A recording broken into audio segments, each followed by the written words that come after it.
குருவே சரணம். அனைவருக்கும் அன்பான வணக்கம். சகல செல்வங்களை தரக்கூடியவள் மகாலட்சுமி. அவளுடைய வழிபாட்டை குறிப்பாக பெண்கள் தினந்தோறும் செய்கிறது ரொம்ப விசேஷம். ஸோ டெய்லி என்னால் பண்ண முடியாதுங்கன்னா வாரம் வெள்ளிக்கிழமையில் காலையில் 6 to 7 சுக்கிர ஹோரையில் கல் உப்பு வெத்தலை பாக்கு விரலி மஞ்சள் வச்சு தீபம் ஏற்றி மகாலட்சுமியுடைய திருவுருவப்படத்துக்கு முன்னாடி வச்சு வழிபாடு செய்யணும். ஏன்னா கல் உப்பு மகாலட்சுமியுடைய அம்சம் பொருந்தியது. அதனால தான் ஜாடியில் போட்டு வைப்பாங்க, பீங்காஞ்சாடியில். ஏன்னா அதெல்லாம் மகாலட்சுமியுடைய அனுகிரகம் பெற்றது. ரொம்ப முக்கியம், வீட்டினுடைய நிலவாசப்படியை சுத்தமாக வச்சுக்கோங்க. மகாலட்சுமி என்றென்றைக்கும் குடிகொண்டு இருக்கக்கூடிய இடம். அதில் நிற்கிறதோ, அதில் உட்காந்து சாப்பிட்றதோ, அதில் நின்று தலைவாடுறதோ கூடாது. நிலவாசப்படியை முதல்ல மிதிக்காதீங்க. தினந்தோறும் மஞ்சள் சந்தனம் குங்குமம் எல்லாம் பூசி காலை மாலை 2 நேரமும் நிலவாசப்படிக்கு தீபம் ஏற்றுங்க. வீட்டில் ஒட்டடை சேர்க்காதீங்க.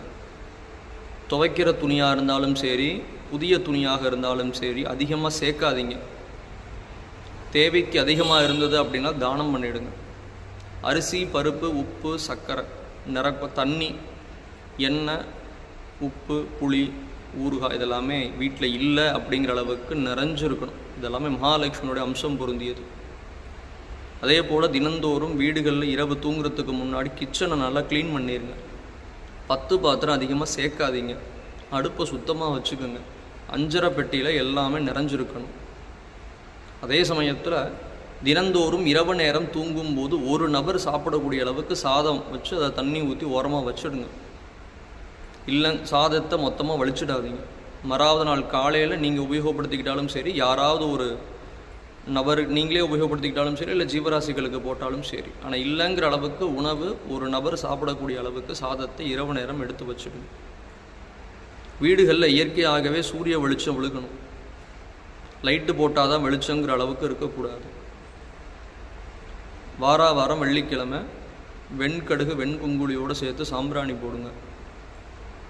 இதெல்லாமே ஒரு பாசிட்டிவான அதிர்வலைகளை கொடுக்கும். மகாலட்சுமியுடைய அனுகிரகத்தை நமக்கு கொடுக்கும். பெண்கள் கண்டிப்பாக 2 புருவத்துக்கு நடுவில் குங்குமம், நெத்தி வகுட்டில் திருமாங்கல்யத்தில் குங்குமம் என்றைக்குமே வச்சுக்கணும். தினந்தோறும் வச்சுக்கணும். குளிச்சு முடிச்சுட்டு வெறும் நெத்தியோடு வரக்கூடாது. குளிச்சு முடிச்சுட்டு வரும்போதே நெத்தியில் ஏதாவது ஒரு ஸ்டிக்கர் போட்டு வச்சுட்டு வாங்க. என்றைக்குமே நெத்தியில் பொட்டு இல்லாமல் சுமங்கலி பெண்கள் இருக்காதீங்க. சுமங்கலி பெண்கள் கண்டிப்பாக கையில் கை நிறைய கண்ணாடி வளையல் போட்டுக்கணும். காலில் போடக்கூடிய கொலுசினுடைய சத்தம் வீட்டில் கேட்கணும். இதெல்லாமே கண்ணாடி வளையலோடு கணவனுக்கு பரிமாறும் போது கணவனுடைய ஆயுள் அதிகரிக்கும், உங்களுடைய மாங்கல்ய பலம் அதிகரிக்கும்.